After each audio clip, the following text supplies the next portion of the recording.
ओम श्री गणेशाय नमः। बोलिए श्री शंकर पार्वती भगवान की जय। जय श्री राधे कृष्ण मित्रों, स्वागत है आपका अपने चैनल गुरुवाणी में। आज के इस वीडियो में हम आपको श्री शिव महापुराण की उस भाग की कथा को सुनाएंगे जिसमें सब ऋषि सूत जी से कह रहे हैं कि आप हमें शिव पुराण की कथा को सुनाइए। तो आइए भगवान श्री शंकर पार्वती जी के चरणों का ध्यान करते हुए आगे की कथा को सुनते हैं। व्यास जी कहते हैं, सूत जी का ये वचन सुनकर वे सब महर्षि बोले, अब आप हमें वेदांत सार सर्व स्वरूप अद्भुत शिव पुराण की कथा सुनाइए। तब सूत जी ने कहा, आप सब महर्षि गण रोग शोक से रहित कल्याणमय भगवान शिव का स्मरण करके पुराण प्रवर शिव पुराण की जो वेद के सार तत्व से प्रकट हुआ है उस कथा को सुनिए।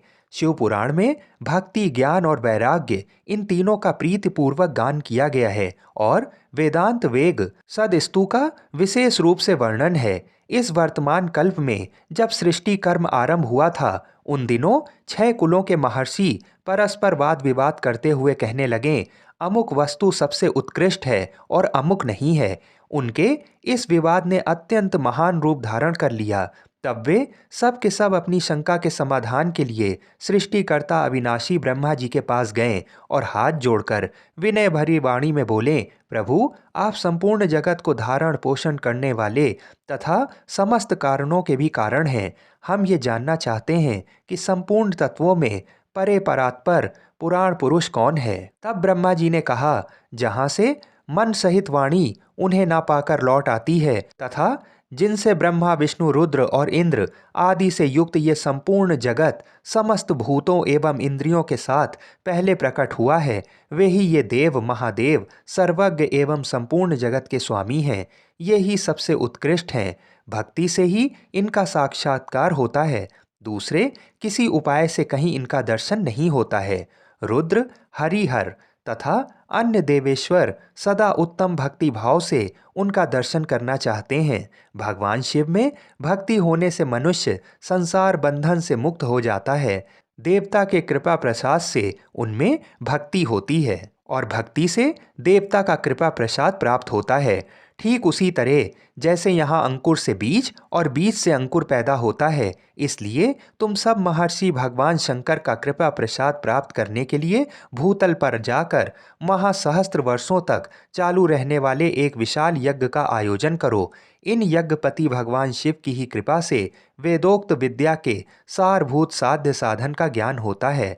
शिवपद की प्राप्ति ही साध्य है, उनकी सेवा ही साधन है तथा उनके प्रसाद से जो नित्य नैमित्तिक आदि फलों की ओर से निःस्पृह होता है वही साधक है। वेदोक्त कर्म का अनुष्ठान करके उसके महान फल को भगवान शिव के चरणों में समर्पित कर देना ही परमेश्वर पद की प्राप्ति है। वहीं सालोक्य आदि के क्रम से प्राप्त होने वाली मुक्ति है। उन पुरुषों की भक्ति के अनुसार उन सबको उत्कृष्ट फल की प्राप्ति होती है।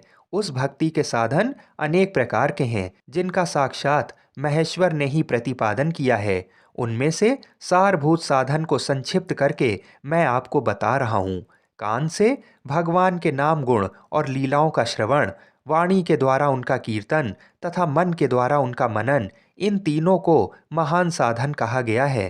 तात्पर्य ये है कि महेश्वर का श्रवण, कीर्तन और मनन करना चाहिए। ये श्रुति का वाक्य हम सबके लिए प्रमाणभूत है। इसी साधन से संपूर्ण मनोरथों की सिद्धि में लगे हुए आप लोग परम साध्य को प्राप्त हों। लोग प्रत्यक्ष वस्तु को आँख से देखकर उसमें प्रवृत्त होते हैं, परंतु जिस वस्तु का कहीं भी प्रत्यक्ष दर्शन नहीं होता उसे श्रवण इंद्रिय द्वारा जान सुनकर मनुष्य उसकी प्राप्ति के लिए चेष्टा करता है। अतः पहला साधन श्रवण ही है। उसके द्वारा गुरु के मुख से तत्व को सुनकर श्रेष्ठ बुद्धि वाला विद्वान पुरुष अनसाधन कीर्तन एवं मनन की सिद्धि करे। क्रमशः मनन पर्यंत इस साधन की अच्छी तरह साधना कर लेने पर उसके द्वारा सालोक्य आदि के क्रम से धीरे धीरे भगवान शिव का संयोग प्राप्त होता है। पहले सारे अंगों के रोग नष्ट हो जाते हैं, फिर सब प्रकार का लौकिक आनंद भी विलीन हो जाता है। भगवान शंकर की पूजा, उनके नामों के जप तथा उनके गुण रूप विलास और नामों का युक्ति परायण चित्त के द्वारा जो निरंतर परिशोधन या चिंतन होता है उसी को मनन कहा गया है। वह महेश्वर की कृपा दृष्टि से उपलब्ध होता है।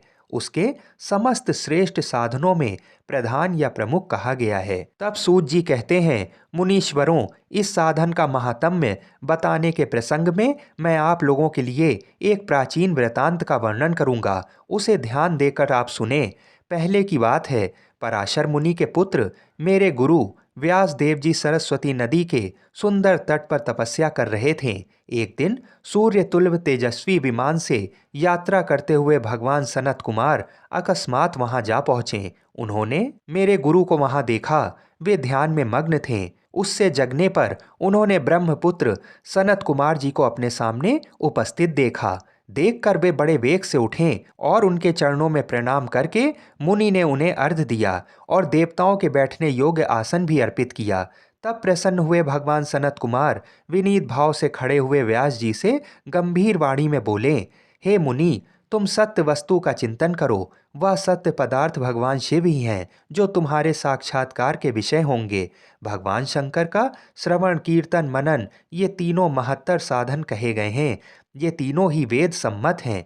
पूर्व काल में मैं दूसरे दूसरे साधनों के संभ्रम में पड़कर घूमता घामता मदरांचल पर जा पहुंचा और वहां तपस्या करने लगा। तदनंतर महेश्वर शिव की आज्ञा से भगवान नंदिकेश्वर वहां आए। उनकी मुझ पर बड़ी दया थी। वे सबके साक्षी तथा शिव गणों के स्वामी भगवान नंदिकेश्वर मुझे स्नेहपूर्वक मुक्ति का उत्तम साधन बताते हुए बोले, भगवान शंकर का श्रवण, कीर्तन और मनन, ये तीनों साधन वेद सम्मत हैं और मुक्ति के साक्षात कारण हैं। ये बात स्वयं भगवान शिव ने मुझसे कही है। अतः ब्राह्मण, तुम श्रवणादि तीनों साधनों का ही अनुष्ठान करो। व्यास जी से बारंबार ऐसा कहकर अनुगामियों सहित ब्रह्मपुत्र सनत कुमार परम सुंदर ब्रह्मधाम को चले गए। इस प्रकार पूर्व काल के इस उत्तम वृतांत का मैंने संक्षेप से वर्णन किया है।